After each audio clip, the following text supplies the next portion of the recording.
I wanted to share with you this evening something that I hear in conversation, something that I see in my research, but most of all, something that I feel very deeply that is shifting. And this is what it is.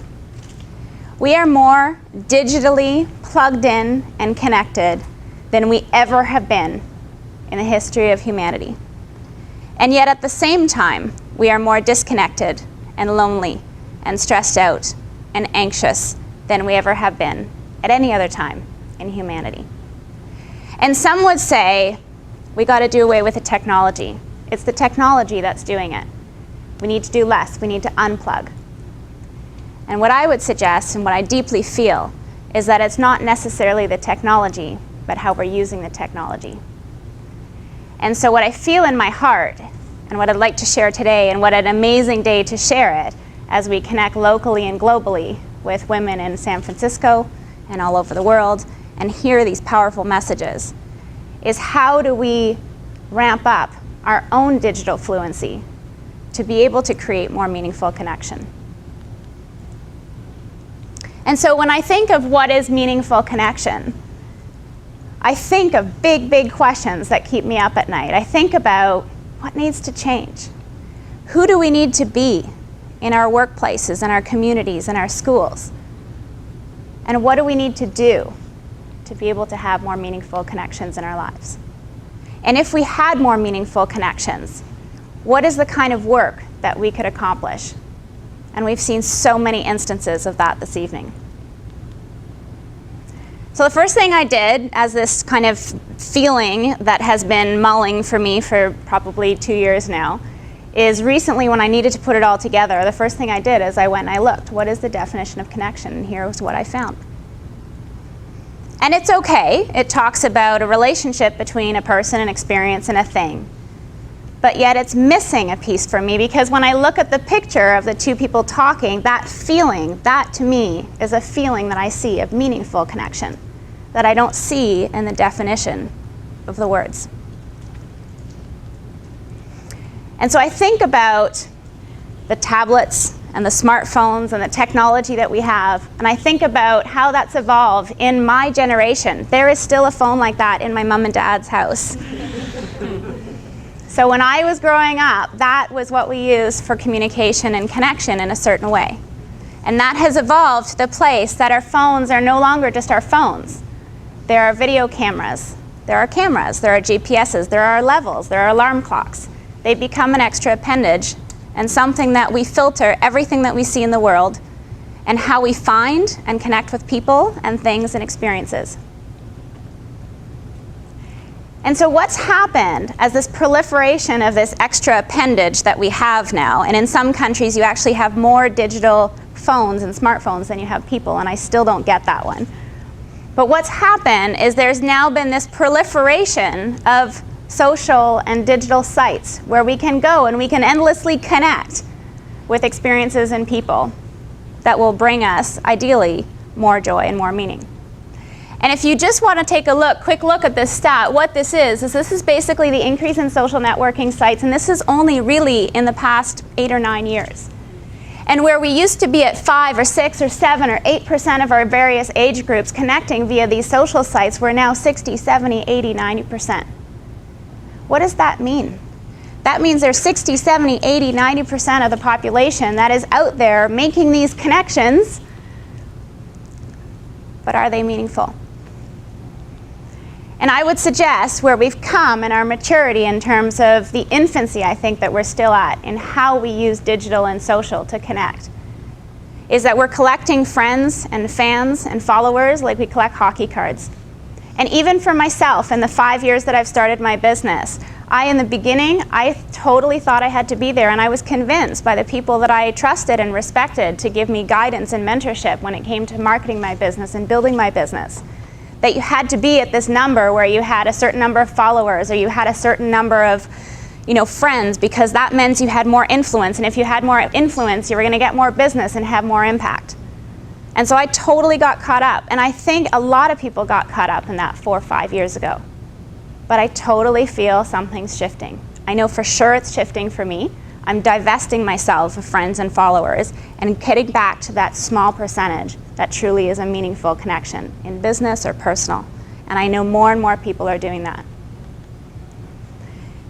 But this all culminated for me, I have to say, thinking about this talk, this actually all culminated for me about 10 days ago when I realized that selfie is actually the 2013 word of the year.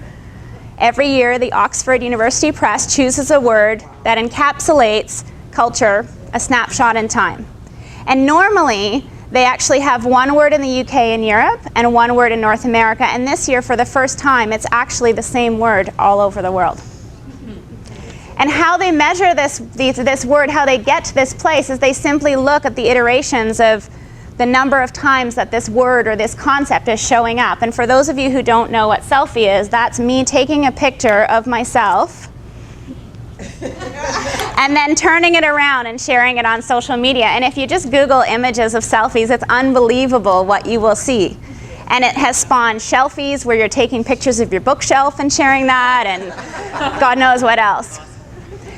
But you're looking at a 17,000% increase in the use of that word and that concept since last year. What does that mean about our society and our desire for connection? We just heard a whole TED talk on it. When we do this and then we put it forward, what are we asking for? But what's happening if you look at the percentage of people that are on social sites doing this, amongst other things, there's for sure meaningful connection. What it's doing is creating a tremendous amount of noise and a tremendous amount of superficiality. And what we're losing sight of is the opportunities for meaningful impact and meaningful connection. So it's getting noisy out there. And what I would suggest, and this is in my heart where I feel I'd love to start this conversation, is how this is not about generation Y or Z or any other letter of the alphabet or boomers or zoomers. We are today Generation Connect. We are all, there's grandmothers on Facebook, and there's kids on digital, and there's all ages in between. We are the generation that has no boundaries. We are the generation that can access any amount of information, all of us. There is so much work to be done in the world. How do we increase our own digital fluency, our own maturity with how we interact with digital and social and technology to be able to make a more meaningful impact? And so I think of those two questions. I think of who do we need to be and what do we need to do? And the first place I think of that is in our workplaces. Who do we need to be in our workplaces as employers, as colleagues, as co-workers, as inventors and creators? Who do we need to be more digitally fluent and to connect more meaningfully?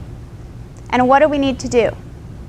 How does information flow in organizations? How do we collaborate in different ways? How do we build and create and remove hierarchy and silos and forget about the place where information is power and just because I'm the boss I have the most information?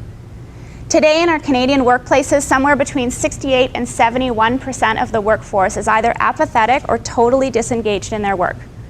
Look around the room. 68 to 71% really are waking up in the morning and not even remotely coming close to acting at their full potential. What would it look like if we were all more engaged? What would it look like if we were more connected to the work that we do, the people we work with, and the organizations that we work with? What would it look like in our schools? What would it look like in our schools? Who do we need to be as educators, and who do we need to be as students? I have 2 girls in elementary school, and I think about that all the time. How can digital and technology enable them to connect more deeply, not just to the people in the 4 walls of their classroom or the 4 walls of their school, but connect more deeply to the world around them? And when I look at kids today who can take an astronomy lesson from an astronomer or for an astronaut in space, or who can Skype with an equivalent age student in Africa and see the impact that they're making, what are the kinds of global and local conversations that we can generate? In our schools, when we teach our girls and our boys to code and to use responsible digital tools, what does that look like? What does it look like in our communities? Who do we need to be in our communities to embrace more openness and transparency and inclusion? And how can we leverage digital and social and technology to be able to help us get there and create more deep connections in our communities? I'll give you a specific example. There was a small community in the UK, and they held this hackathon with all these different members in their community of all different ages, and what they were trying to do is trying to come up with what are some big problems that we have in our community.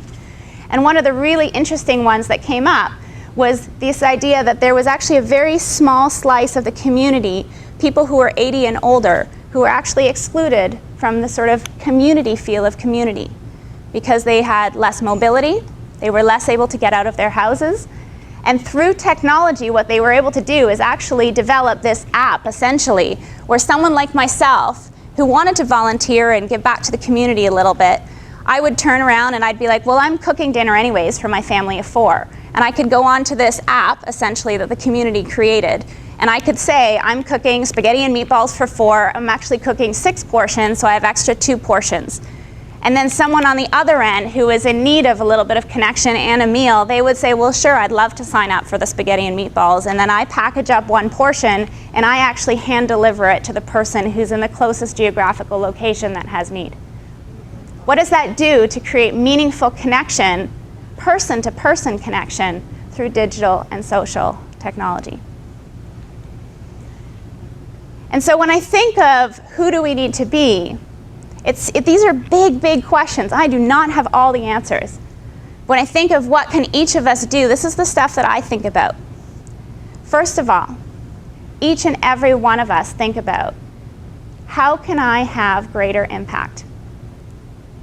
Could I have greater impact if my digital fluency was a little bit more elevated than it was? What could I discover that I don't know now? Who could I connect with? What is the work I'm already passionate about, and who else is passionate about that world? If ever there was inspiring conversations that happen today, it's through technology that we are able to see them. And I'll show you how that connection happens, because the talk that we heard about the women in Africa and the technology and what they're building and creating, I was looking at the Twitter feed, and through the Twitter feed I saw a tweet of someone who made a tweet saying, so proud watching my boss on stage talking about, and the topic she was talking about. And I tweeted to her and I said, that's awesome, are you watching it live, or are you watching it sort of back from your country in Africa? And she said, no, I'm watching it live. So through technology, if I want to continue, I don't know if she responded, but I asked her, I said, I'm doing a talk in an hour, I'd love to know what you think about technology and communication and connectivity.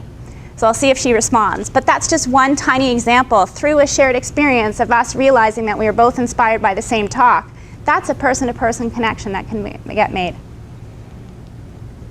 Shared experience. We need to get better, not so much at broadcasting our lives and broadcasting our message. We need to get better at creating shared experience and communicating and connecting around shared experience.